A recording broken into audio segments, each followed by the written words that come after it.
Je m'appelle Yves Sarrazin et je suis responsable archivage chez PSA Peugeot Citroën. Avant de m'occuper de cette mission, j'ai tenu différents postes de responsabilité en tant que chef de projet, directeur de projet ou management, tout d'abord au sein de la direction informatique, puis de la direction de l'organisation. J'ai également été architecte fonctionnel et responsable de la sécurité logique sur le périmètre de l'ingénierie. Ce parcours m'a permis notamment d'acquérir une très bonne connaissance du groupe, de son organisation, de ses principaux processus métiers, et cela me permet aujourd'hui de mettre à profit cette connaissance pour organiser et développer l'activité d'archivage au sein de PSA. Alors, Aurélie Fouqueret, je suis responsable de l'unité documentation et archives de Réseau Ferré de France. Et en fait, j'ai maintenant à peu près 15 ans d'expérience dans le domaine de la gestion documentaire et de l'archivage. J'ai travaillé avant dans une boîte une entreprise de construction, donc dans le domaine privé, ce qui me permet d'avoir une expérience à la fois dans le domaine privé et dans le domaine public. Et j'ai aussi été consultante pour un tiers archiveur. Donc, je suis Florent Vincent, je travaille dans le groupe Thales au sein de la division aéronautique et défense. Et j'ai en charge au niveau de la DSI, la direction du système d'information, tout ce qui concerne le partage de l'information. Donc, au cours des 15 dernières années, j'ai pu travailler, prendre en charge des projets qui concernent toutes les phases du cycle de vie du document. Aussi bien les phases d'acquisition et d'élaboration, avec des outils mis en place autour de workflow ou bien de conduite de changement. Ensuite, j'ai mis en place aussi des documents autour de ce qu'on appelle chez nous la gestion de contenu pour gérer les documents, leur cycle de vie, les itérations, les versions, etc. Alors, je m'appelle Christine Martinez. Je travaille actuellement dans le département des Yvelines où je suis directrice des archives, de l'archéologie, du patrimoine et de la culture. C'est mon premier poste dans une collectivité territoriale.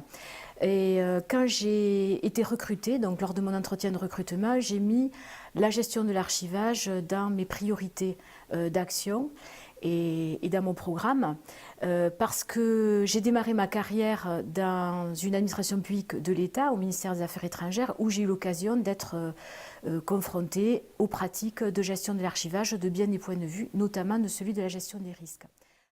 Je me suis investie dans la coopération internationale, où j'ai pu comparer les pratiques que j'avais développées au ministère des Affaires étrangères, que nous avions développées au ministère des Affaires étrangères dans le domaine de la gestion de l'archivage, à celles qui étaient proposées par des collègues étrangers, notamment les collègues anglo-saxons, en particulier les Australiens, les Néo-Zélandais, et plus généralement des collègues du Pacifique, mais aussi des États-Unis. Et avec eux, nous avons élaboré un certain nombre de projets relatifs à la gestion de l'archivage et j'ai participé également à des groupes de traduction d'un certain nombre de textes et de normes dans ce domaine. François de Lyon, je suis responsable conservation des données chez Bouygues Télécom. J'ai intégré cette fonction en 2008 pour prendre plus particulièrement le périmètre de l'archivage physique et depuis 2012, j'ai basculé sur le périmètre de l'archivage numérique. J'ai un parcours un petit peu hétéroclite, j'ai une formation d'architecte. Je suis rentré presque par hasard chez Bouygues Télécom et au cours de mes fonctions, une opportunité est née qui a été de changer de métier et d'intégrer ce métier de l'archivage. Je m'appelle Déborah Pidé, je suis chef de projet archivage dans la société Sistra, qui est une société d'ingénierie ferroviaire et d'infrastructures de transport public. Alors, je suis diplômée en 2012 d'une université qui prépare à la gestion des documents électroniques. Je m'appelle Franck Astolfi, je suis responsable du service Archives Records Management chez Bouygues Construction, au siège Bouygues Construction. Je suis entré chez Bouygues Construction dans les années 90, en fait pour la mise en place du service proprement dit. Suite au déménagement de l'ancien siège qui se trouvait à Clamart vers le siège de Saint-Quentin en Yvelines. Je m'appelle Anne Burnel, je suis directrice des archives du groupe La Poste. J'ai une formation d'archiviste. J'ai débuté mon activité professionnelle comme conservateur du patrimoine aux Archives nationales. J'ai ensuite été recrutée par La Poste pour mettre en place la fonction archive au sein de l'entreprise. Il y a donc une quinzaine d'années, j'ai créé la direction des archives du groupe, qui a pour mission de définir la gouvernance documentaire pour le groupe et poser les règles d'archivage. Et également organiser, conserver le patrimoine informationnel documentaire du groupe. Aujourd'hui, avec mon équipe, je conçois des processus documentaires et je dirige des projets de dématérialisation et d'archivage électronique pour le compte des différentes branches d'activité du groupe La Poste. Je m'appelle Nathalie Moran-Khalifa. Depuis avril 2010, je suis directeur du département Information Management au sein de L'Oréal Recherche et Innovation. Et avant, j'avais exercé à la fois dans le milieu bancaire et au sein de l'industrie des télécommunications. Donc Jérôme Thuez, chef du département Valorisation et Gestion de l'information chez Total à l'exploration production.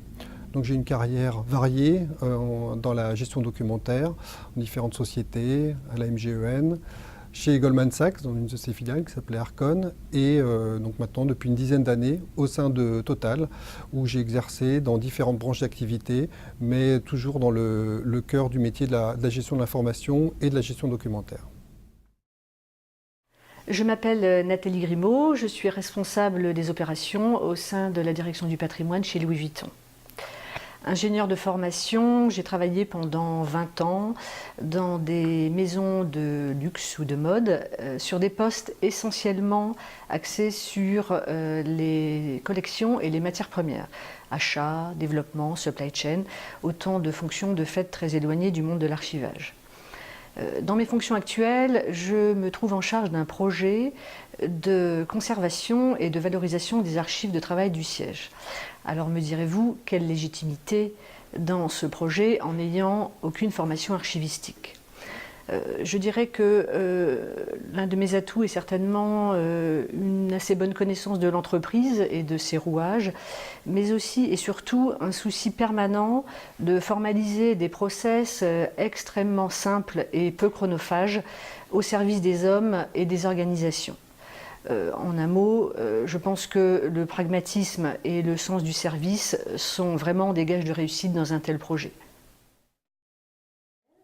Je m'appelle Aurélien Corot et je suis responsable à la Bibliothèque nationale de France d'une mission qui s'appelle la mission pour la gestion de la production documentaire et des archives, rattachée à la direction générale et responsable de la gestion de l'ensemble des documents administratifs produits en interne par l'établissement pour sa gestion, la recherche et ses aspects administratifs. J'ai un parcours d'archiviste classique où je suis passé par l'École nationale des chartes, rue de la Sorbonne, et puis ensuite un petit détour par les États-Unis pour faire des sciences politiques pendant 2 ans, et ensuite une validation d'un diplôme de conservateur du patrimoine en spécialité archives à l'Institut national du patrimoine. Donc après cette étape, j'ai été nommé en tant que directeur scientifique des archives de la gendarmerie nationale au ministère de la Défense, donc sur un poste avec des aspects juridiques importants, et depuis 2009 à la Bibliothèque nationale de France sur un poste avec un volet beaucoup plus numérique et beaucoup plus tourné vers la gestion des documents nativement numériques. Je m'appelle Bernard Houillon, je travaille au sein de l'entreprise RTE, Réseau de transport d'électricité. Mon parcours est un parcours initial universitaire et d'ingénieur. J'ai 2 missions actuellement. La première mission, c'est un pilotage opérationnel de la sécurisation des documents en jeu dans la durée au sein de l'entreprise RTE. La deuxième, c'est donc de réfléchir et de mettre en place un nouveau système d'archivage électronique en intégrant la dimension du numérique. Bruno Danvin, chargé du projet de conservation des données à GDF Suez, notamment de la mise en place d'une politique, n'ayant jamais travaillé avant dans les archives, étant avant tout un opérationnel de terrain.